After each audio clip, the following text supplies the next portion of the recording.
Road સેફટીના અભાવને લઈને ભાજપના યુવા નેતા અને સાંસદ અને કોંગી નેતાએ મુખ્યમંત્રીને પાઠવ્યો પત્ર। સ્ટેટ હાઈવેની કામગીરીમાં રોડ સેફટીના અભાવને લઈને અમરેલી જિલ્લામાં ભારે નારાજગી જોવા મળી રહી છે। ભાજપના યુવા નેતાએ અમરેલી સાંસદ અને કોંગી નેતાએ મુખ્યમંત્રીને પત્ર પાઠવ્યો છે। છેલ્લા 36 કલાકમાં રોડ સેફટીના અભાવે 2 મૃત્યુ થયા છે।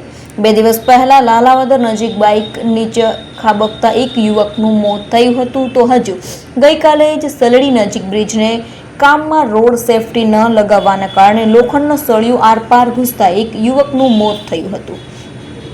સલડી યુવા ભાજપના નેતાએ અમરેલી સાંસદ ભરત સુતરિયાને પત્ર પાઠવીને અધિકારી અને કોન્ટ્રાક્ટર સામે પગલાં ભરવાની માંગ કરાઈ છે। જ્યારે અમરેલી જિલ્લા કોંગ્રેસ પ્રમુખ પ્રતાપ દુધાતે મુખ્યમંત્રીને પત્ર પાઠવ્યો છે અને જણાવ્યું હતું કે અમરેલી લીલિયા સ્ટેટ હાઈવેની વાઇન્ડિંગ કામગીરીમાં ગંભીર ગેરરીતિ જોવા મળી રહી છે। પ્રતાપ દુધાતે રોડ સેફટી વગર થતા કામો સામે નારાજગી વ્યક્ત કરી છે। મારું નામ ધર્મેશ દેસાઈ છે, મારું ગામ સલડી છે, અહીંયા સ્થાનિક જ છીએ અમે।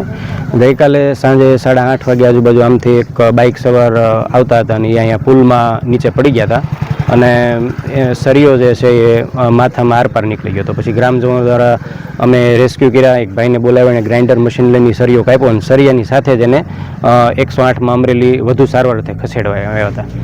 ત્યારબાદ સવારે એવું જાણવા મળ્યું કે એ ભાઈનું મૃત્યુ થયું છે અને એક દી અગાઉ આપણે લાલાવદરથી આગળ જે કામ ચાલુ છે બાયપાસ પર, ત્યાં પણ આ ઘટના બની, ત્યાં પણ એક જણા મૃત્યુ થયું હતું। એટલે કુલ છેલ્લા 2 દિવસમાં 2 જણાનો ભોગ આ વિસ્તારમાં લેવાનો અને તદ્દન હું એમ કહું છું કે તંત્ર અને કોન્ટ્રાક્ટર આ 2 જવાબદાર ગણી શકાય। તમે પત્ર લખો સાંસદને, શું એમાં ઉલ્લેખ કર્યો છે, આખું વાત કરો? એમાં સાહેબ ઉલ્લેખ મેં એવો કર્યો છે કે આ એક તો પહેલી વાત તો એ કે એમાં આ જે કામ ચાલે છે ત્યાં આગળ કોઈ બેરિકેડ કે કોઈ થોડા અંતરે કાંઈ જે એને સેફટીના જે લેવા પડે મેજર એવું કાંઈ લીધેલું છે નહીં, તો એના કારણે આ બેદરકારીને લીધે આ બનાવ બન્યો છે। તો હું સાંસદને એવો પત્ર લખ્યો કે જવાબદાર અધિકારી અને જવાબદાર કોન્ટ્રાક્ટર સામે કાયદેસરની જે કાર્યવાહી થાય અથવા તો એને એવા દિશાસૂચક આપો જેથી આવા નિર્દોષ લોકોના જીવ આગળ ક્યાંય પણ ના જાય।